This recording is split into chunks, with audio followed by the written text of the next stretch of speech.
आत्ता आपण साकुर्डे गावातील महादेवाच्या मंदिरात आलेलो आहे. मगाशी मी तुम्हाला रामेश्वर, वरेश्वर, नंतर हे 3 मंदिरं दाखवली होती आणि 3 मंदिर पाहून आता आपण साकुर्डे गावातील महादेवांच्या मंदिरात आलेलो आहे. या ठिकाणी महादेवांच्या मंदिरात असलेली ही मूर्ती पहा, अतिशय दुर्मिळ अशी ही मूर्ती आपल्याला या ठिकाणी पाहायला मिळत आहे. आता आमचे अनिल दुधाने याच्यावरती अभ्यास करत आहेत आणि लवकरच ते पब्लिश करतील या ठिकाणची सगळी माहिती. आणि या ठिकाणीच असलेलं आपल्याला या ठिकाणी सुद्धा एक विहीर आहे, पायऱ्यांची विहीर आहे, बारव आहे, ती सुद्धा आता आपण पाहणार आहोत. चला जाऊया. जय शिवराय.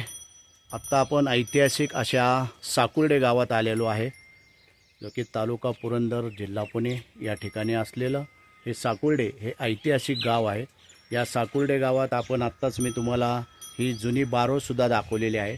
आणि या साकुर्डे गावाचा इतिहास, ऐतिहासिक महत्त्व आपल्याला स्थानिक या ठिकाणी आहेत ते आपल्याला सांगणार आहेत. त्यांच्याकडनं आता आपण ऐकून घेऊया सर्व या ठिकाणची माहिती. जय शिवराय. दादा, आपलं नाव सांगा. नमस्कार, मी प्राध्यापक मधुसूदन जगताप.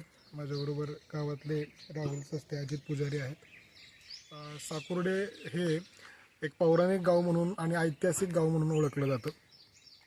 इतिहासामध्ये अनेक संदर्भ सप्तकुंडे या नावाने, ज्याचा अपभ्रंश होऊन पुढं साकुर्डे असं नाव झालेलं आपल्याला पाहायला मिळतं. आणि पुराणातल्या दाखले द्यायचे म्हणले तर मार्तंड विजय हा जर ग्रंथ आपण वाचला तर मार्तंड विजयच्या म्हणजे जे हस्तलिखित मार्तंड विजय आहे त्याच्या माझ्या मते 32व्या किंवा 33व्या अध्यायामध्ये संपूर्ण अध्याय हा साकुर्डे गावावरती आहे. म्हणजे मणिमल्लाने सप्तऋषींना फार त्रास दिला आणि सप्तऋषींचं राहण्याचं जे ठिकाण होतं तो म्हणजे हा साकुर्ड्याचा डोंगर होता. मग सप्तर्षींच्या अनुपस्थितीमध्ये त्यांचे होम हवन किंवा गुरे, गाया, वस्त्र यांना मणिमल्ल फार त्रास द्यायचे असं सप्तर्षींचं म्हणणं होतं. मग सप्तर्षींना नारदांनी सांगितलं की बाबा तुम्हाला यातून उपाय करायचा असेल तर मग सप्तर्षींनी त्यापूर्वी प्रयत्न केले. मग ते ब्रह्मदेवाकडे गेले, इंद्रदेवाकडे गेले. इंद्रदेव म्हणला मणिमल्लाने मलाच कित्येकदा कैद केलेलं आहे, मी तुमची मदत करू शकत नाही.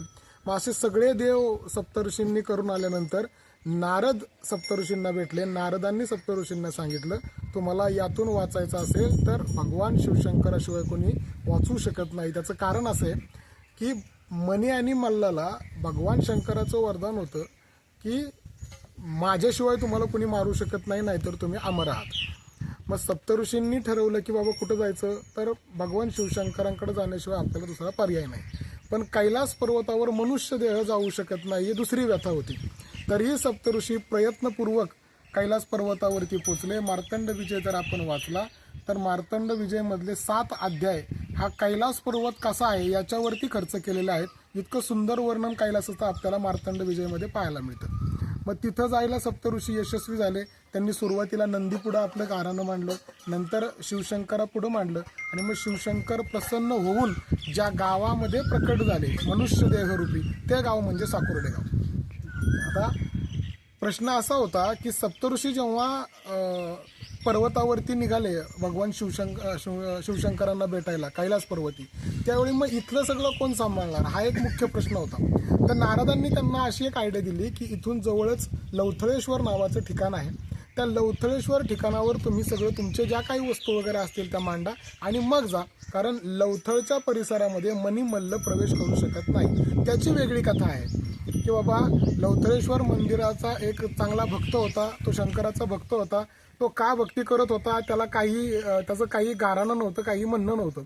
एक दिवस भगवान शिवशंकर स्वतःहून प्रसन्न होतात आणि त्याला विचारतो तुला काय हवंय, तर तो एवढंच म्हणतो की माझ्या भक्तीमध्ये कुठलीही अडचण येणार नाही, अशी माझी भक्ती कायम असू देत, मला दुसरं काही मागायचं नाही.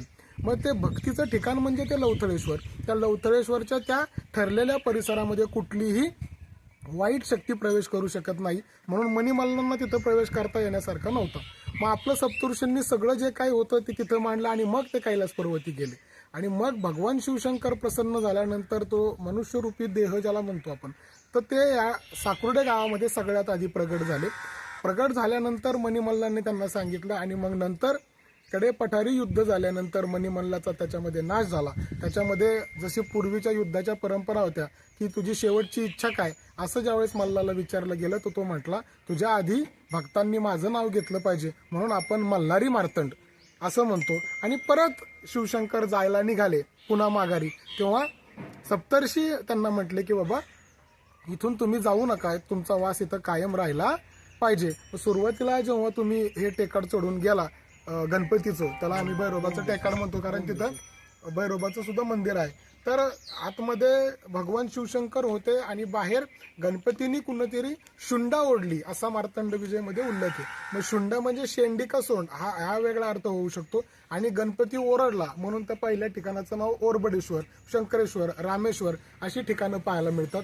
मुळात डोंगरामध्ये असलेल्या या पिंडीचं दुसरं एक चांगलं वर्णन असं आहे की पूर्वाभिमुख तोंड असलेली एक पिंड आपल्याला बघायला मिळते, जी पिंड डायरेक्ट काशीलाच बघायला मिळते, दुसरीकडे मध्ये आधी कुठं बघायला मिळत नाही. हे एक विशेष त्या ठिकाणी म्हटलं जातं. आणि गावाने आम्हाला जितकं त्याला चांगल्या पद्धतीने जतन करून करता येईल, रोजची त्याची पूजा विधी, संध्याकाळची पूजा विधी पुजारी करत असतात, जितकं आम्हाला त्याला टिकवता येईल तितकं टिकवायचा प्रयत्न गावाने केलेला आहे. म्हणजे बारकाईने जर तुम्ही त्याचा अभ्यास केला तर भगवान शिवशंकराने म्हणजे जेजुरीचा मल्हारी मार्तंडाचा अवतार जो धारण केला त्याची सुरुवात ही साकुर्ड्यातून होते आणि त्याचा शेवट हा सुद्धा साकुर्ड्यामध्ये होतो. म्हणजे मार्तंड विजयची सुरुवात आणि मार्तंड विजयचा शेवट असणारं गाव म्हणजे साकुर्डे गाव.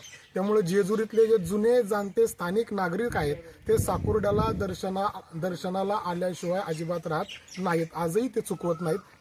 त्यानंतरच्या पिढींनी ते कंटिन्यू केलेलं आहे. ही या जागेचं वास्तव त्या ठिकाणी सांगता येईल. दुसरी गोष्ट म्हणजे वरती गेला की तुम्हाला उमाजी नायकाचं भुयार, ज्याला आपण गुहा म्हणतो, ती असलेली तुम्हाला बघायला मिळते. म्हणजे उमाजी नायकाचं बरेच म्हणजे महत्वाचं वास्तव्य असलेलं ठिकाण म्हणजे साकुर्डे होतं. साकुर्ड्यामध्ये उमाजीची बहीण दिलेली होती. दुसरी एक गोष्ट तुम्हाला सांगतो की उमाजी नायकाविषयी असा एक अपप्रचार केला जातो की उमाजी नायकाला त्याच्या बहिणीने पकडून दिलं.